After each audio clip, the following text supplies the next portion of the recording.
बिस्मिल्लाहिर्रहमानिर्रहीम। अस्सलाम वालेकुम एवरीवन। मैं हूँ हारिस जदून और आप देख रहे हैं मेरा YouTube channel learning with Haris. आज हम एक नई चीज़ स्टार्ट करने वाले हैं कि कैसे हम MS ऑफ़िस के ऊपर काम करते हैं। MS ऑफ़िस के आज हम डिफरेंट टूल्स को स्टार्ट करूँगा। तो सबसे पहले जो MS ऑफ़िस का जो टूल है वो है माइक्रोसॉफ्ट वर्ड। मैं आपको सबसे पहले बता दूं जी कि MS ऑफ़िस के अंदर कौन कौन से टूल हैं। MS ऑफ़िस के अंदर सबसे जो आपके इधर नज़र आ रहा है एक है माइक्रोसॉफ्ट वर्ड डॉक्यूमेंट। इसके अंदर क्या काम किया जाता है इसके बारे में इंशाल्लाह हम पूरी डिटेल से इसकी वीडियोस बनाएंगे कि MS ऑफ़िस के अंदर वर्ड के अंदर क्या क्या काम किया जाता है। आज इसका लेआउट वगैरह चेक करेंगे कि लेआउट क्या है। MS वर्ड की टाइटल पेज क्या होती है। MS वर्ड के अंदर टाइटल पेज के बाद जो रिबन्स होती हैं, रिबन्स क्या होती हैं, रिबन्स के अंदर कमांड्स क्या होती हैं, टैब्स क्या होती हैं, इन चीज़ों को हम देखेंगे MS वर्ड के अंदर। फिर जो कमांड्स होती हैं, जो टैब्स होती हैं, उनको अंदर डिटेल में स्टडी करेंगे किस टैब से क्या क्या काम किया जा सकता है। उसके बाद माइक्रोसॉफ्ट का एक और बड़ा अच्छा है कि MS पावर पॉइंट प्रेजेंटेशन। इसके अंदर आपको इसके नाम से ही पता चल गया है कि इसके अंदर प्रेजेंटेशंस बनती हैं डिफरेंट किस्म की। तो हम एनिमेशंस लगाना है इसके अंदर सीखेंगे कि किस तरह से एनिमेटेड वीडियोस बन सकती हैं, किस तरह से एनिमेशंस लग सकती हैं। ये हमारे पास MS पावर पॉइंट का प्रेजेंटेशन का है। तीसरी चीज़ है जी माइक्रोसॉफ्ट पब्लिशर डॉक्यूमेंट। तीसरी चीज़ जो इसके अंदर होती है जी वो माइक्रोसॉफ्ट पब्लिशर डॉक्यूमेंट होता है। ये इसके अंदर डॉक्यूमेंट्स वगैरह बनते हैं, मुख्तलिफ़ किस्म की आप कवर लेटर्स वगैरह बना सकते हैं, कवर पेज वगैरह बना सकते हैं ये पब्लिशर डॉक्यूमेंट के अंदर। उसके बाद आप देख सकते हैं ये नीचे लिखा हुआ है Microsoft Excel worksheet. Microsoft Excel worksheet different office में यूज़ होती है वर्क फ्लो को कंट्रोल करने के लिए, सैलरीज बनाने के लिए यूज़ हो रही होती है, डेट्स वगैरह के लिए, आप टाइम टेबल बनाने के लिए यूज़ हो रही होती है। इसके अलावा अगर बात की जाए तो अटेंडेंस वगैरह के लिए यूज़ हो रही होती है। और हमारे पास ये ऊपर टॉप पर एक मौजूद है माइक्रोसॉफ्ट एक्सेस डेटाबेस। ये क्या चीज़ है कि माइक्रोसॉफ्ट एक्सेस के अंदर हम डेटाबेस बनाते हैं और उसको किस तरह से यूज़ करते हैं, तो इसके बारे में भी हम स्टडी करेंगे।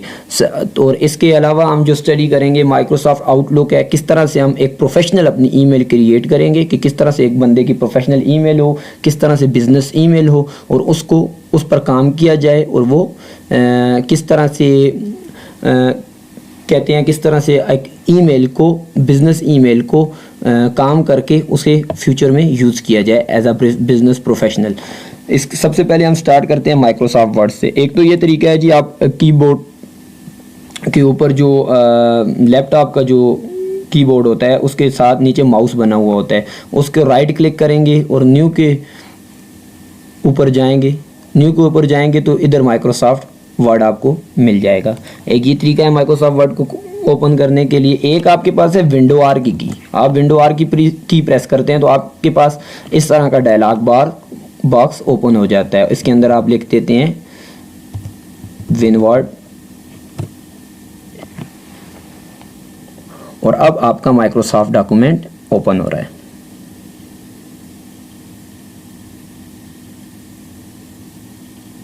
ये तो कुछ बेसिक डिटेल थी माइक्रोसॉफ्ट ऑफिस के बारे में। अब हम चलते हैं जी माइक्रोसॉफ्ट वर्ड की तरफ। ये जो मेरे पास सीरीज़ माइक्रोसॉफ्ट वर्ड की पड़ी हुई है, ये 2013 माइक्रोसॉफ्ट वर्ड की पड़ा हुआ है मेरे पास।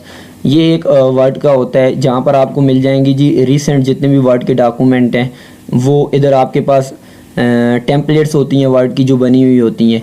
तो आपने लेना है ब्लैंक डॉक्यूमेंट सिंपली। अच्छा, ये आपके पास आ गया जी ब्लैंक डॉक्यूमेंट। अब हमारे पास आपको नज़र आ रहा है कि डिफरेंट किस्म की बार्स, डिफरेंट किस्म के टैब्स, डिफरेंट किस्म की कमांड्स आपको शो हो रही हैं।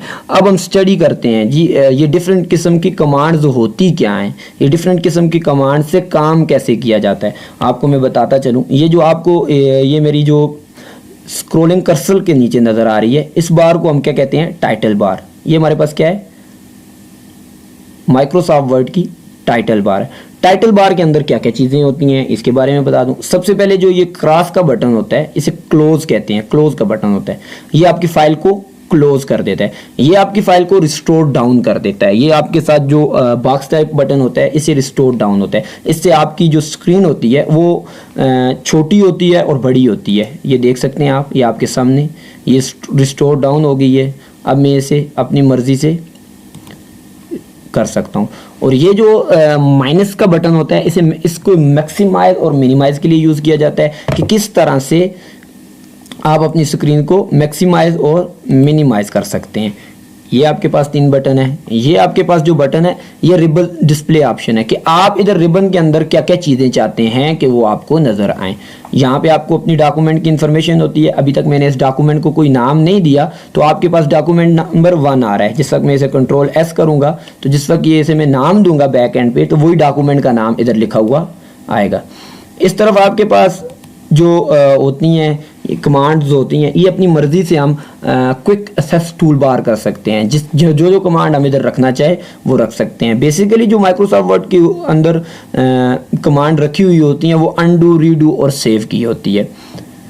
अनडू इसलिए हम यूज़ करते हैं कि किसी भी काम को हम एक काम चाहते हैं और वो काम हम चाहते हैं जी ये काम इस जगह से ख़त्म कर दिया जाए तो हम उसे बेसिकली या डिलीट कर देते हैं या अनडू कर देते हैं। रीडू ये होता है कि किसी भी काम को हम ख़त्म कर दें और वो चाहते हैं कि वो काम ख़त्म ना हो, वो दोबारा से आ जाए तो रीडू को ऑप्शन को यूज़ करते हैं तो वो दोबारा से वो काम आ जाता है। ईमेल, सेव, ओपन, ये सारी चीज़ें इधर आप मिल जाएंगी। अपनी मर्ज़ी से इन्हें टूल बार के अंदर कस्टमाइज़ कर सकते हैं। ये आपके पास ऑप्शन आ जाता है जी रिपीट का, कंट्रोल Y से कहते हैं, रीडू भी कहते हैं, रिपीट हो जाता है। ये आपके पास आ जाता है जी अनडू का, कंट्रोल Z से कहते हैं। ठीक है, ये आपको साथ साथ में शार्ट कीज़ भी बताता जाऊंगा कि कौन कौन सी शार्ट कीज़ किस किस जगह यूज़ होती हैं। ये आपके पास सेव का ऑप्शन आ जाएगा इधर, ये आप देख सकती हैं कंट्रोल S, सेव की शार्ट की भी आ रही है और ये आपके पास वर्ड का डॉक्यूमेंट है। अब सबसे पहली तो ये तो हमारी होगी जी टाइटल बार। अब टाइटल बार के नीचे इधर आपको ये बार नजर आ रही है जिसे हम रिबन कहते हैं। ये भी हमारे पास एक रिबन है। ये कमांड टैब्स होती हैं, ये टैब्स होती हैं रिबन के अंदर। ये रिबन के अंदर हमारे पास टैब है, फाइल की टैब है, होम की टैब है। अब हम ये भी स्टडी करेंगे फाइल की टैब के अंदर न्यू क्या चीज़ है, सेव क्या है, प्रिंट क्या है, शेयर क्या है, एक्सपोर्ट क्या है, अकाउंट क्या है, ऑप्शंस क्या हैं। इन चीज़ों को भी इंशाल्लाह डिटेल में स्टडी करेंगे। फिर होम की टैब है, इसी तरह आप देख रहे हैं इंसर्ट की टैब है, डिज़ाइन की टैब है, पेज लेआउट की टैब है, रेफरेंस की टैब है, मेलिंग की टैब है, रिव्यूज़ की टैब है, व्यू की टैब है। ये हमारे पास कुछ टैब्स हैं। ये टैब के अंदर ये जो चीज़ें हैं ये हमारे पास ग्रुप्स हैं। ये हमारे पास क्लिपबोर्ड का, होम के अंदर क्लिपबोर्ड का ग्रुप है, होम के अंदर ही फॉन्ट का ग्रुप है, होम के अंदर ही पैराग्राफ का ग्रुप है, होम के अंदर ही स्टाइल का ग्रुप है, होम के अंदर ही एडिटिंग का ग्रुप है। ये हमारे पास कुछ ग्रुप्स बने हुए हैं और ग्रुप्स के अंदर जो आपको ये चीज़ें नज़र आ रही हैं इन्हें हम कहते हैं कमांड्स। जो एक रिबन के अंदर, रिबन की टैब्स के अंदर, ग्रुप्स के अंदर जो कमांड्स हैं हम उन्हें यूज़ करके अपने जो वर्ड के डॉक्यूमेंट है उसको ब्यूटीफुल बनाना सीखेंगे। किस तरह वर्ड का एक अच्छा डॉक्यूमेंट, प्रेजेंटेबल डॉक्यूमेंट बनाया जाता है इंडस्ट्री के अंदर, कंपनीज के अंदर, ये हम सीखेंगे।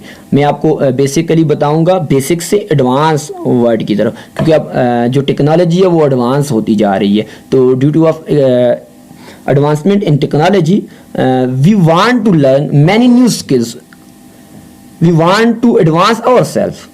That why I am focusing about the advanced thing in this videos. अब हमारे पास जो सबसे पहला ग्रुप है वो है क्लिपबोर्ड का ग्रुप। उसके अंदर कुछ ऑप्शंस हैं और ये आपके पास बना हुआ है डॉक्यूमेंट। और सबसे आखिर में हम बात करते हैं जी इसकी, ये जो टैब ये आपको नीचे नज़र आ रही है इसे हम कहते हैं स्टेटस बार। ये आपको बता रहा होता है, देखें आपको इधर नज़र आ रहा है जी पेज 1 ऑफ 1। ये पेजेस के बारे में इंफॉर्मेशन दे रहा होता है, कितने वर्ड्स इस डॉक्यूमेंट में लिखे हैं ये इंफॉर्मेशन दे रहा होता है। इसके अलावा आप इधर आएँ तो ये रीड मोड के ऊपर लेके चला जाता है। आप इधर आएँ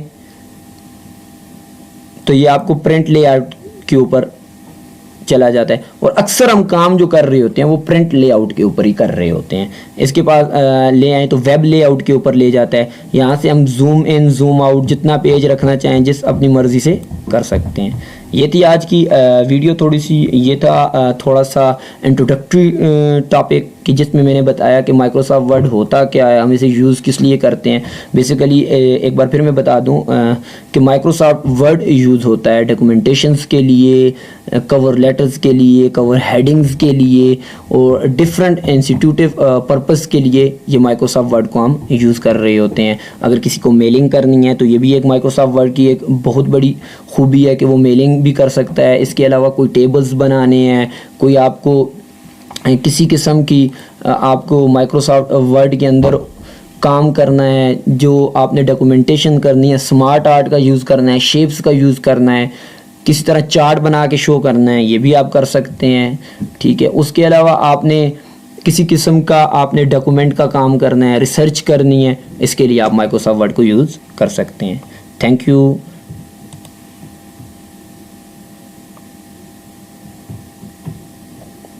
आज इतना ही था इस कोर्स में, तो नेक्स्ट वीडियो में इंशाल्लाह मिलते हैं। अस्सलामु अलैकुम।